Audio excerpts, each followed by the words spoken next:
第178章，药老出手。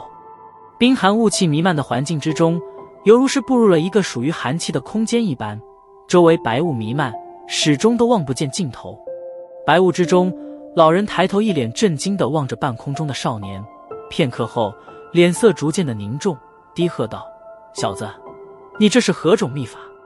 无怪老人会如此震撼，虽说在这斗气大陆上并不乏一些能够如此快速提升实力的秘法，不过那些秘法的等级至少都是在地阶之上，在这斗气大陆上能够拿出这种等级秘法的人或者势力，只有那些屈指可数的超级势力或者隐世的超级强者。